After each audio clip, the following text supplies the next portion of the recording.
Okay, running. Okay.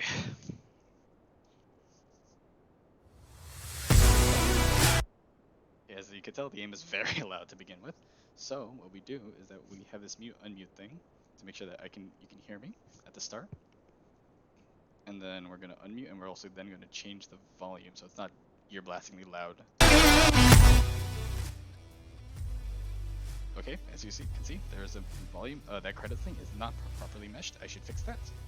Credits. This is the artist. This is the musician. I did the programming, and also the artist helped.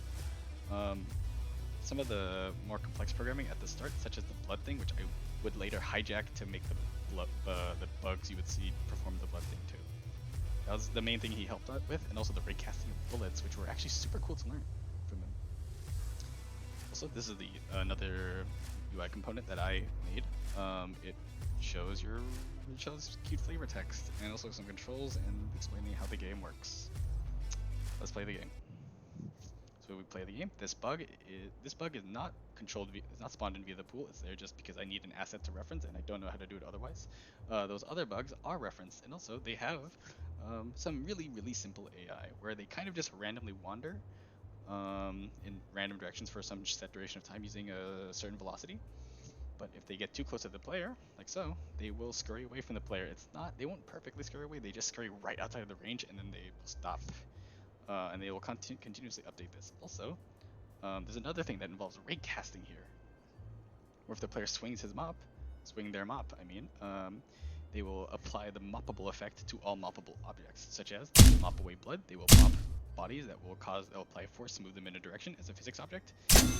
They will, when they mop bullets, the bullets will ricochet and clean bodies. Well, not clean bodies. They'll clean blood, and they will move bodies. When you mop bugs, the bugs just kind of evaporate into non-existence pretty horrifically and get vaporized. Also, when the bug touches blood, they remove blood. They spread blood around because with their like dirty little insect feet. What else?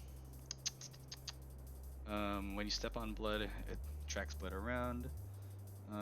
There's a UI component in the top left. Let's see if I can get it. Yeah, that's how it should be. You can see there's a timer. There's also shows how much blood's left. These are done via manager. I did this. This was actually really fun to do. Well, it wasn't that fun to do. I just kind of read in the scene. I think it's kind of really expensive, but I think it was cool. At least I liked how my artist gave me that cute asset, the paper thing, that made it look really nice. Let's see. Content that generates dynamically based on the player. So the bugs kind of just spawn randomly accordingly. They're pooled at the start, and then they just spawn randomly in the map as see fit within a certain range.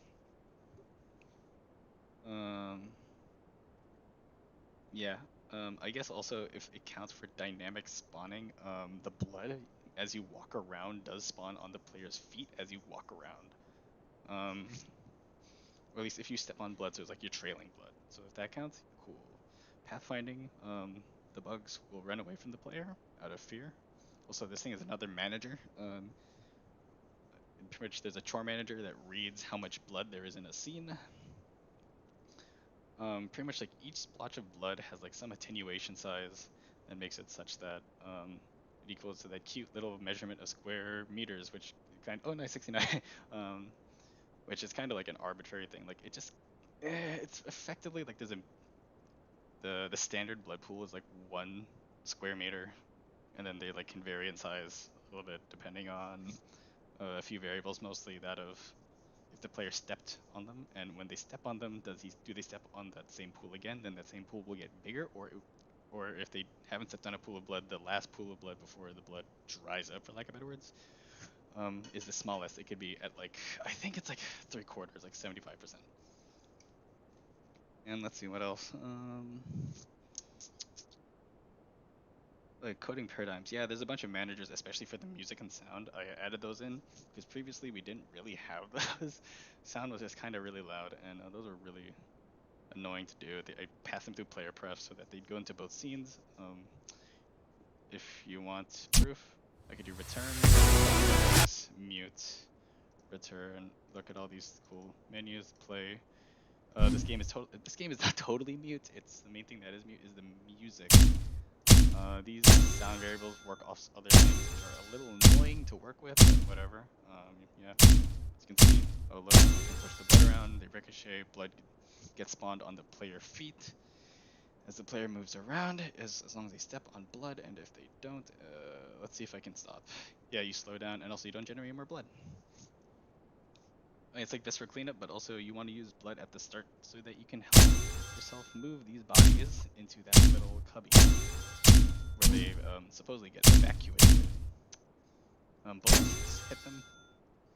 They ricochet off objects. I think they ricochet up to 3 times, and they randomly are selected between up to 3. But generally, they'll try and land between 2 or 3. There's like a heavy weight for those. What else? Shown paradigms. I think that's it. Oh yeah, you don't get to hear the cool music when the music's deafened. I should add a menu that you can just. No, actually no, but that defeats the point of the whole game, which is supposed to be a really panicky thing. So yeah. Unfortunately, no. I guess I can have it still tick down, but feels bad for a menu to do that. At least from my perspective. So just yeah, panic, panic, panic, panic, panic. So the music being really loud, I think, is really fitting for the game feel of this panicky, rushy. You've 2 minutes to do this, and I remember after many, many tries, we barely fine-tuned the room to make it doable by a dev consistently. That dev being me within 2 minutes. Um, Yeah, and then adding those bugs, I don't know if it is doable anymore. I hope it is. I really hope it is. Let's see. Oh yeah, there's the oh yeah, managers pooling. There's like a lot of things that do that actually.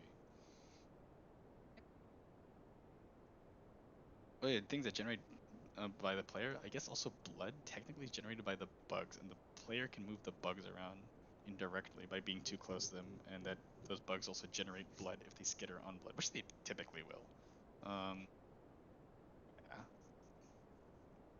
So yeah, that's my game.